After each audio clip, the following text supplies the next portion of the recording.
Namayunas is undergoing surgery on Tuesday to repair significant damage sustained during her UFC 324 fight against Natalia Silva this past weekend.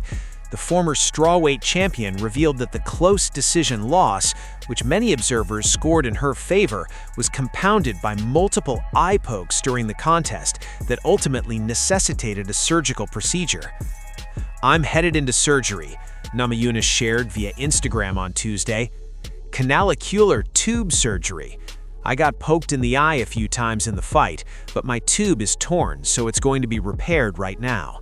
I'm going to have a silicone tube in my eye. 3 months, so pray for me, guys. Just glad we can get it fixed." Canalicular trauma refers to a tear in the eye's tear drainage system. The surgical repair involves placing a silicone stent to restore proper drainage and act as a spacer to facilitate healing. While such stents typically remain in place for up to 10 months, depending on the severity of the injury, Namayunas indicated her recovery timeline is approximately 3 months, suggesting a comparatively swift healing process. The setback is a significant one for Namayunas, who now finds herself at a career crossroads. The loss to Silva marks her second defeat in her last 5 fights and effectively removes her from the immediate flyweight title picture, which now appears destined for a showdown between Silva and champion Valentina Shevchenko. Since moving up to the 125-pound division in 2023, Namayunas has experienced mixed results. She secured notable wins over Tracy Cortez and Miranda Maverick, but has stumbled against the division's elite in Erin Blanchfield and Manon Fiasseau. This latest fight, a contentious and physically costly battle, highlights both her enduring competitiveness and the mounting challenges of establishing herself in a new weight class. Given the 3-month recovery window, Namayunas could potentially return to competition before the end of 2026. Her path forward will require careful consideration, both of her physical readiness and her standing in a deep flyweight division that continues to evolve around her. For now, the focus is squarely on healing, as one of the sport's most respected champions faces yet another chapter of adversity with characteristic resolve.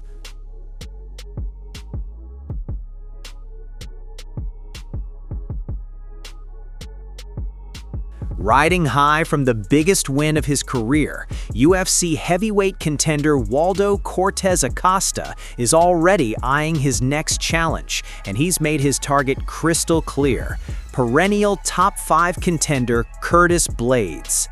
Fresh off a stunning second-round TKO victory over fan-favorite Derek Lewis at UFC 324, Cortez-Acosta made his intentions known during the post-fight press conference, framing the potential matchup as both a personal mission and a strategic step toward title contention. "I've asked for Curtis Blaydes before. Let's see if he is up to fight me in Mexico," Cortez-Acosta stated. He emphasized a strong desire to compete on a potential UFC card in Mexico City, linking the fight to his personal life and heritage. "I would like to fight in Mexico if God permits, and it would be an honor for me to represent Latin America in Mexico. Fighting in Mexico City has always called my attention. It's something I want to do for me and for my family. I have 4 Mexican kids, and my wife is Mexican as well, so I want to give her the opportunity to take her there so she can see Mexico and get a win there." Beyond the location, Cortez-Acosta's call-out carries a distinct edge. He pointed to Blaydes' activity on social media as a primary motivator, framing the bout as a chance to settle a personal score. "It's not very hard. It's not a crazy big challenge," he said of facing Blaydes. "I've already been through bigger challenges in the last 3 fights. I want to fight him because he talks a lot of trash on social media, and I don't like people who talk like that, so I want to crack his head." The call-out is a bold move that underscores Cortez-Acosta's rapid rise in growing confidence. Instead of immediately angling for a title shot after defeating a legend like Lewis, he is opting for the classic contender's path, seeking out the highest-ranked, most respected gatekeeper in the division. A victory over Blaydes, who has long been a fixture in the heavyweight top 5, would unquestionably catapult Salsa Boy into the title conversation. For now, the ball is in the UFC's court and potentially in Curtis Blades. Whether the promotion books the fight for Mexico or elsewhere, WAldo Cortes-Acosta has sent a direct and compelling message. He's coming for the top of the division, and he wants to take out one of its most proven staples on his way up.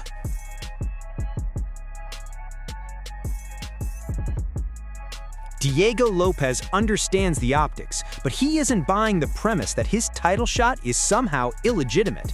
As he prepares for a high-stakes rematch with Alexander Volkanovski in the UFC 325 main event this Saturday in Sydney, the Brazilian contender is confronting a wave of skepticism from segments of the fan base and media.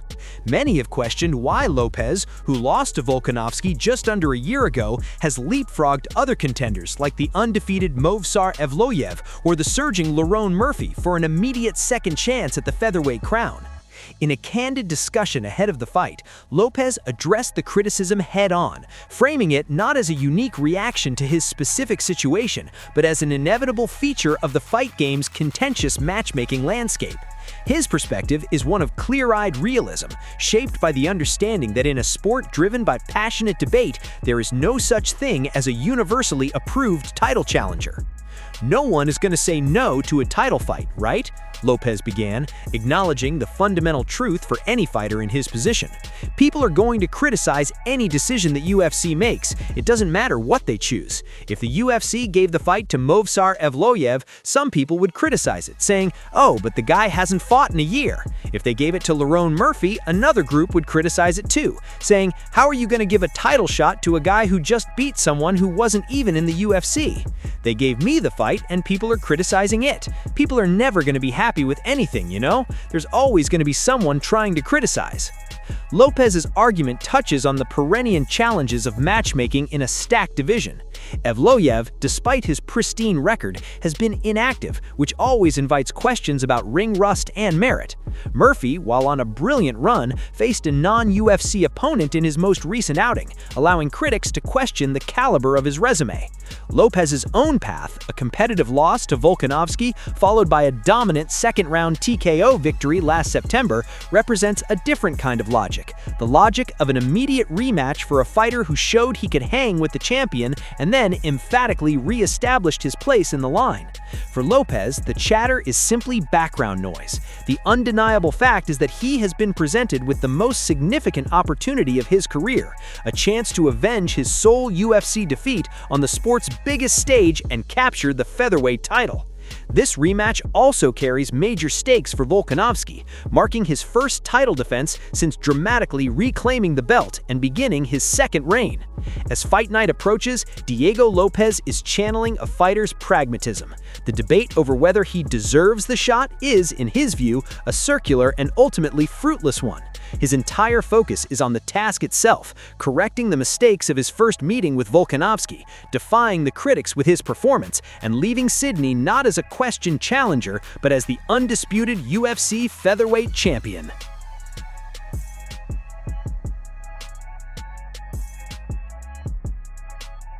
Dana White has finally offered a glimmer of hope for Arman Tsarukyan's immediate future. The top-ranked lightweight contender was a visible presence at UFC 324 this past weekend, watching from cage side as Justin Gaethje outworked Paddy Pimblett to reclaim the interim title. While that result means Tsarukyan must continue waiting for his shot at undisputed gold, the UFC CEO hinted that the Armenian fighter's lengthy period of inactivity may soon be over. During the UFC 324 post-fight press conference, White was asked if Tsarukyan could feature on one of the promotion's already built cards for March or April.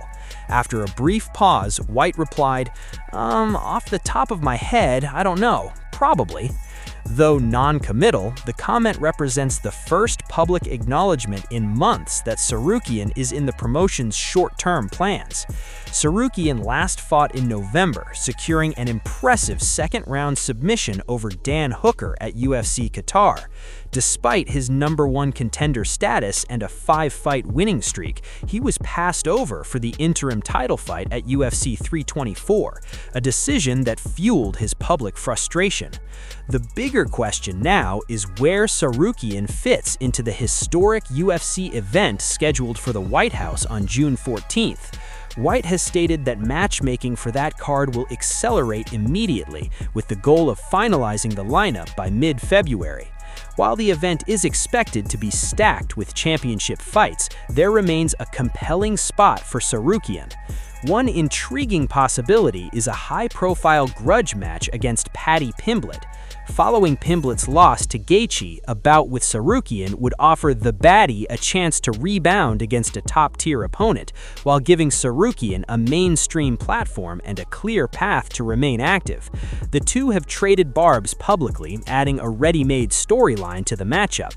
Alternatively, Tsarukyan could be positioned for a marquee non-title bout, perhaps even for the symbolic BMF championship, which he has expressed interest in fighting for in the past. For now, White's probably is a small but significant signal to Tsarukyan and the lightweight division. His wait may soon be over, whether on a spring card or on the historic stage awaiting in June.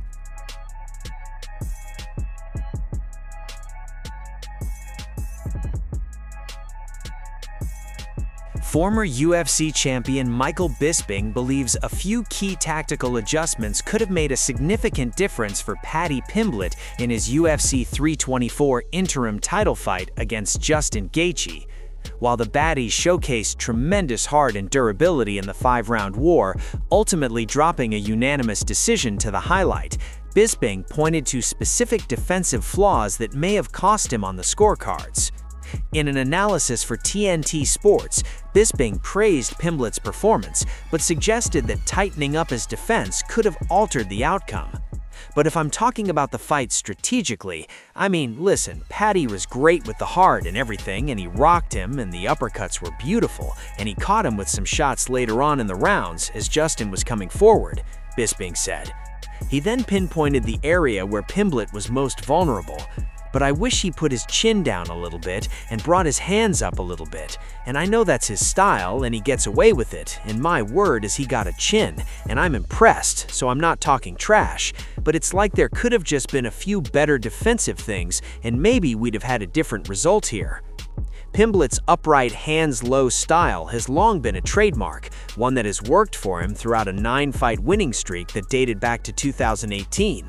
Against a precision power puncher like Gaethje, however, the openings proved costly. Pimblett absorbed heavy shots throughout the bout, particularly clean right hands and uppercuts in the pocket, which contributed to Gaethje's control of the exchanges. The loss marks Pimblett's first defeat in the UFC and snaps his lengthy unbeaten run. While he'll need to regroup and potentially refine his approach, Gaethje moves on to a lightweight title unification bout with undisputed champion Ilia Topuria, a matchup that bypasses the grudge fight between Topuria and Pimblett that many fans had anticipated. For Bisping, the fight served as both a testament to Pimblett's toughness and a clear lesson. At the highest level, elite defensive fundamentals are not optional. Whether the baddie adapts his style or doubles down on his unorthodox approach will be one of the most compelling questions surrounding his comeback.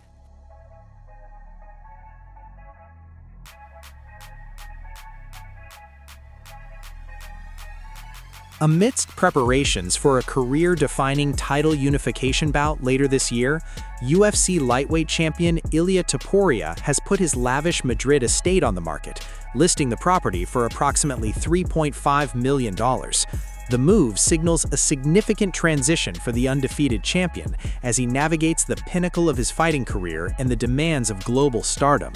The luxury home, located in one of Madrid's most exclusive enclaves, was far more than a residence. It served as Topuria's private training compound and sanctuary. According to a detailed report by Infobay, the property was outfitted for an elite athlete's needs, featuring a fully equipped private gym where he conducted personal training sessions, a spa for recovery, around-the-clock security, and an expansive 6-car garage. The champion previously shared the estate with his ex-wife, and its sale now marks the closing of a notable chapter in his personal life.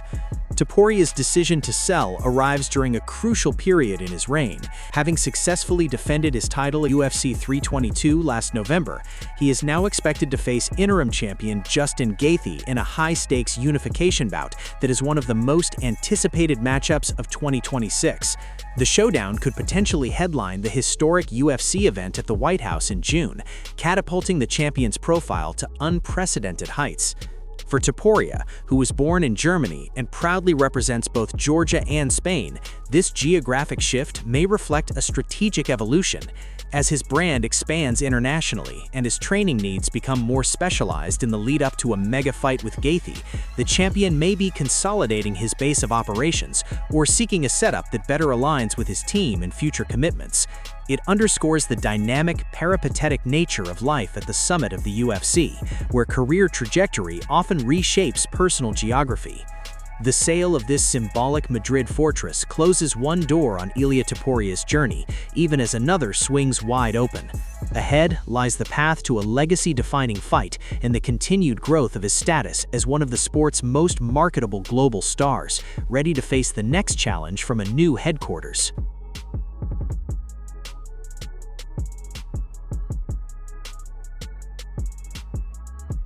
Sean O'Malley is directing his entire focus toward reclaiming the UFC Bantamweight Championship, and he believes his next fight should be the one that gets him there.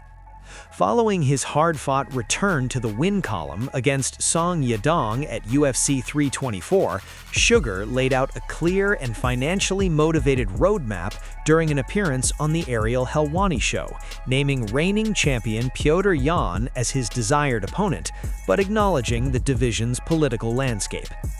"I want Petr Yan," O'Malley stated emphatically. "The thing is, if I would make more money fighting someone else, I'd want that. The amount of money I was making as a champion compared to not champion is significant. I was making a lot more money as a champion. That's what I want next. I want Petr Yan next. I want the belt next." His desire for a Yan rematch is layered. Not only would it be a chance to avenge his controversial 2022 split decision loss to the Russian, but it also represents the most direct path back to the financial summit of the division.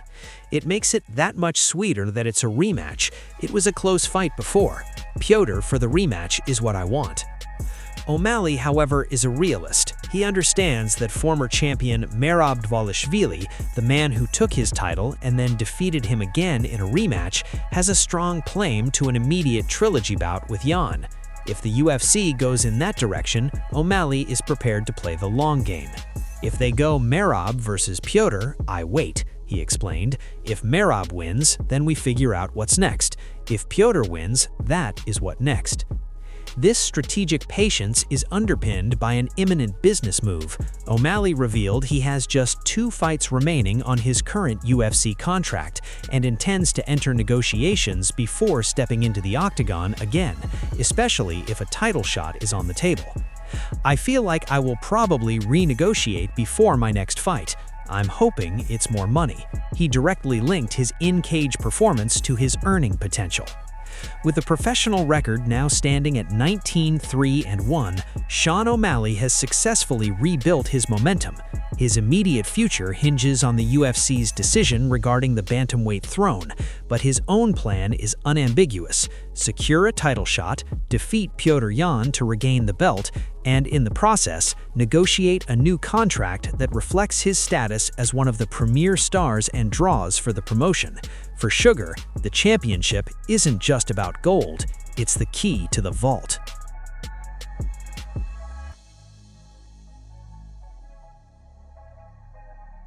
Could we see Dustin Poirier back in the octagon? After UFC 324, the possibility suddenly feels very real. The former interim lightweight champion, who announced his retirement last summer following a narrow decision loss to Max Holloway, has always seemed content with walking away on his own terms. Yet the events of this past Saturday, specifically Justin Gaethje's thrilling interim title win over Paddy Pimblett, appear to have stirred something in the diamond. Gaethje's victory sets up a title unification bout with undisputed champion Ilia Topuria, but it also reopens one of the lightweight division's most iconic rivalries. Poirier and Gaethje have shared the cage twice before, delivering two of the most violent and memorable fights in UFC history. Poirier won the first by fourth-round TKO in 2018, and Gaethje evened the score with a stunning second-round head kick knockout in their 2023 rematch. That left their series tantalizingly tied at 1-1, a storyline seemingly frozen in time when Poirier hung up his gloves. But shortly after UFC 324 concluded, former UFC lightweight Josh Thompson posted on Instagram expressing his desire to see the trilogy completed. Poirier saw the post and responded with a simple, telling message, "I'll come back for that one." Those 5 words carry significant weight. Poirier's legacy is already secure, a former interim champion who holds wins over icons like Conor McGregor twice, Max Holloway twice, Justin Gaethje, Eddie Alvarez, and Anthony Pettis. Though he came up short in 3 bids for the undisputed title against Khabib, Charles Oliveira, and Islam Makhachev, his place among the lightweight greats is unquestioned. Yet the chance to settle a tied series with Gaethje, a fellow warrior and friend whose style guarantees a dramatic fight, clearly holds a unique appeal. It's the kind of legacy fight that transcends rankings and titles, built on mutual respect and a shared history of violence. Whether the UFC pursues this matchup likely depends on the timing of Gaethje's unification bout with Topuria and Poirier's own readiness. But for the first time since his retirement announcement, Dustin Poirier has publicly cracked the door open. And for fight fans, the prospect of seeing the Diamond step back into the octagon to complete one of the sport's great trilogies just became a thrilling possibility.